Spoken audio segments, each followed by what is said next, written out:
Do Demons Dream of Arizona Dirtbags? The Good Place Fanfic by Roominthecastle. Read by Crimefight.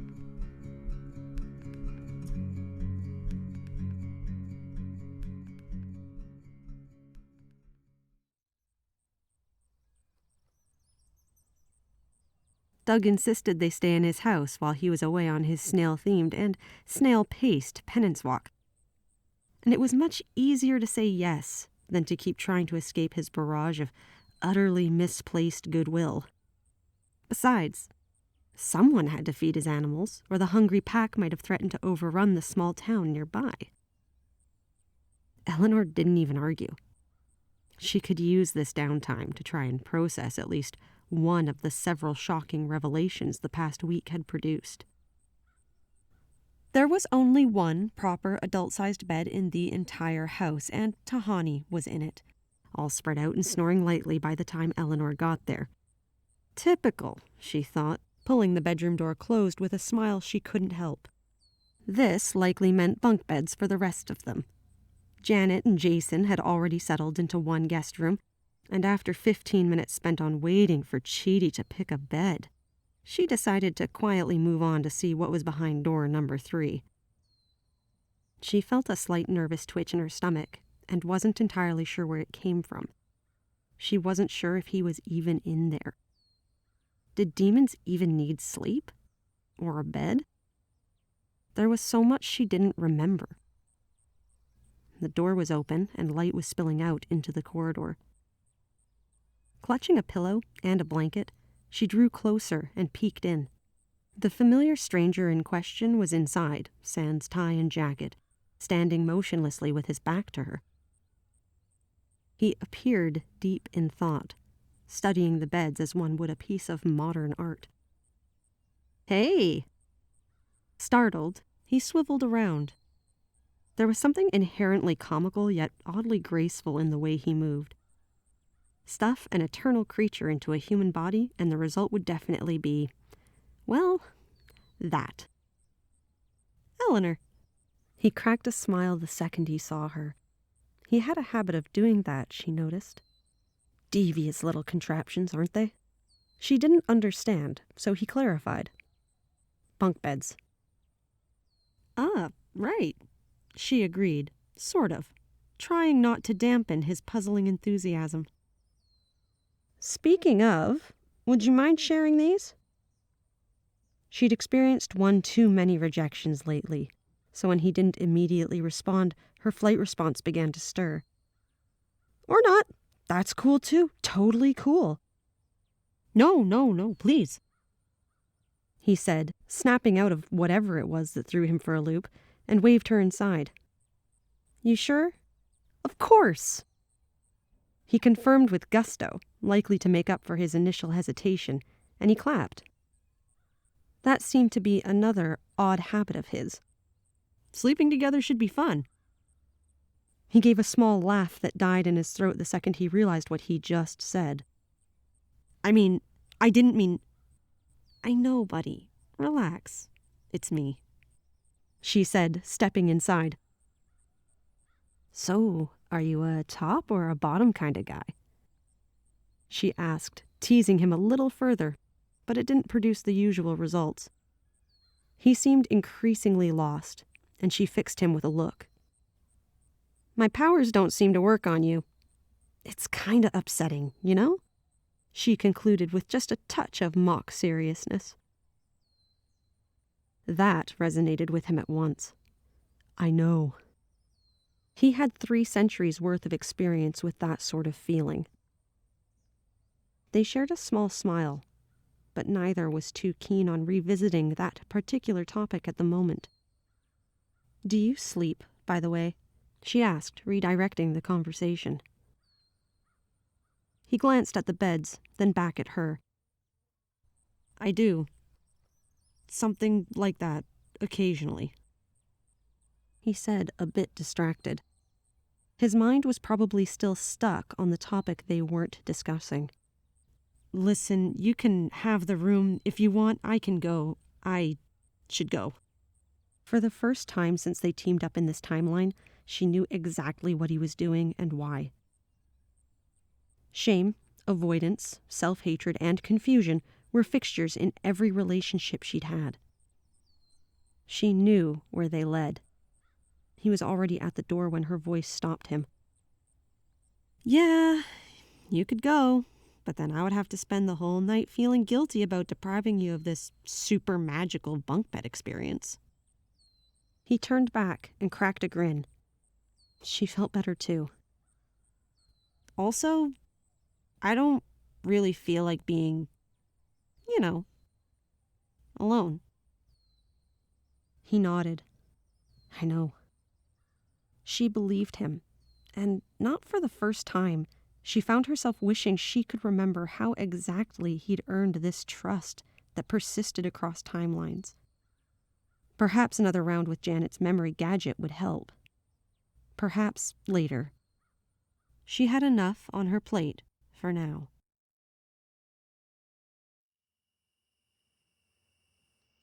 It had been almost an hour since they said goodnight to each other, but she was still lying wide awake in the bottom bunk. What drove him to instantly pick the top one, she would never figure out. But, judging by the soft, rhythmic thuds of dangling feet versus bed frame, he wasn't doing much better on the resting front either. "Michael?" His feet stilled at once, but he said nothing. "What are you doing?"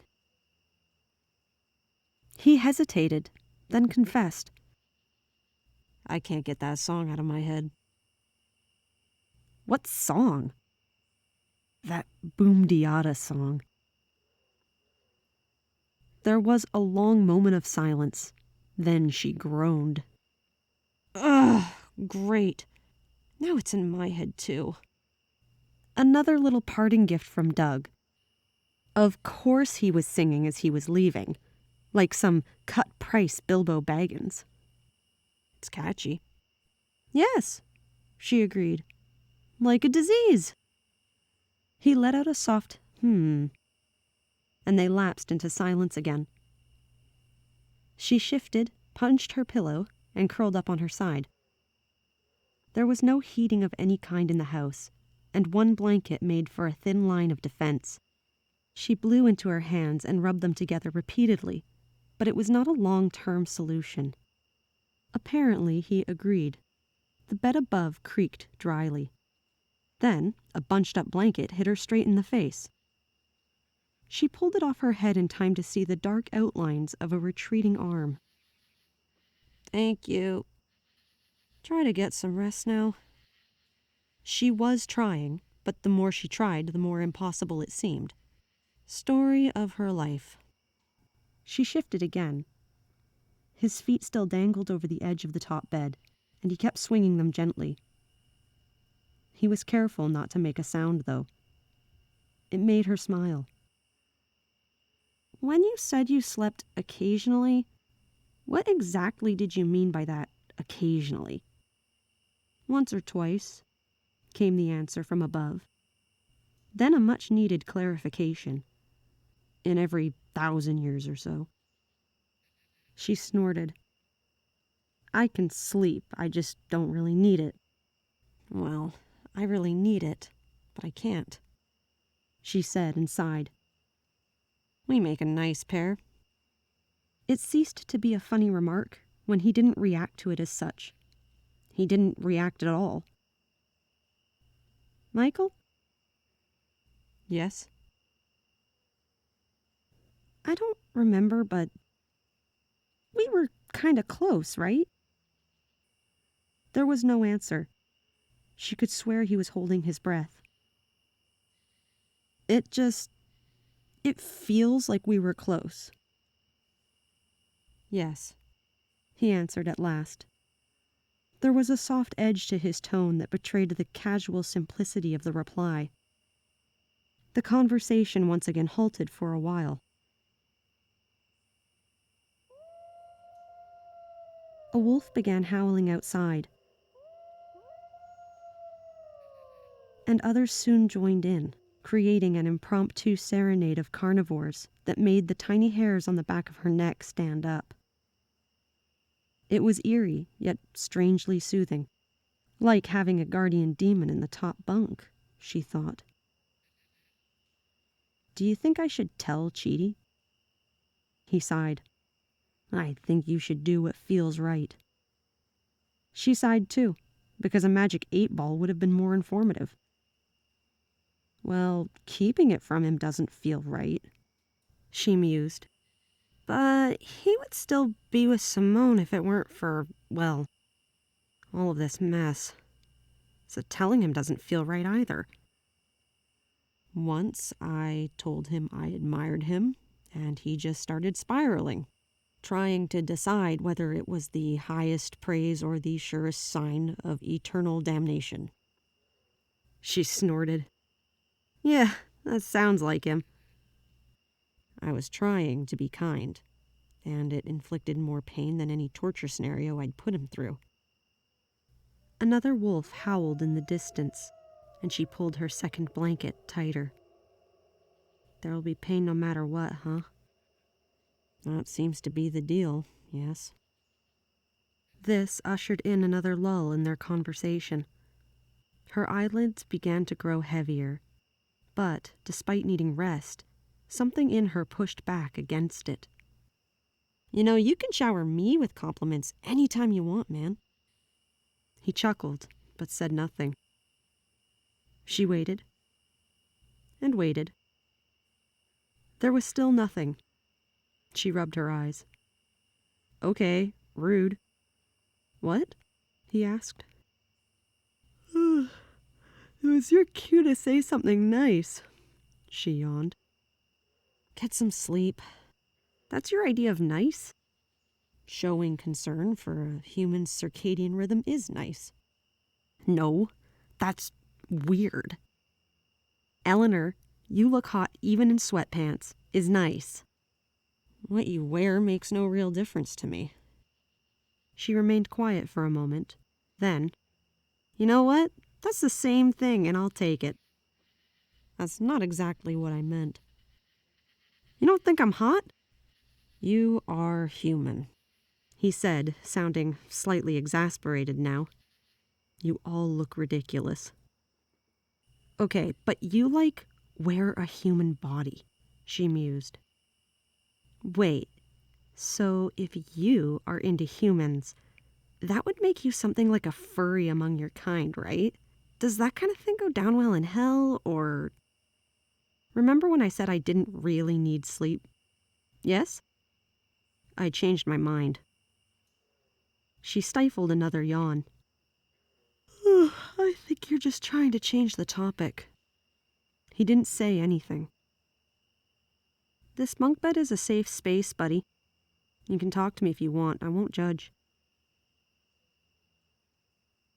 I am not ashamed, he said after a long stretch of silence. I'm just not ready to talk yet.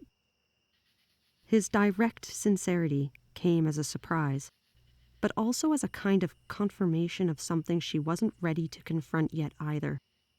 That's cool. Just don't wait too long, okay? Some of us are mortal, you know? And hellbound. She did not say that part out loud, but they were both thinking it, she knew. A few wordless minutes later, her hunch was confirmed. Eleanor? Yes? When the time comes, he said. I'll be waiting on the other side. Her eyes drifted closed. I know. His promise settled on her like a third blanket, and she finally let sleep overtake her.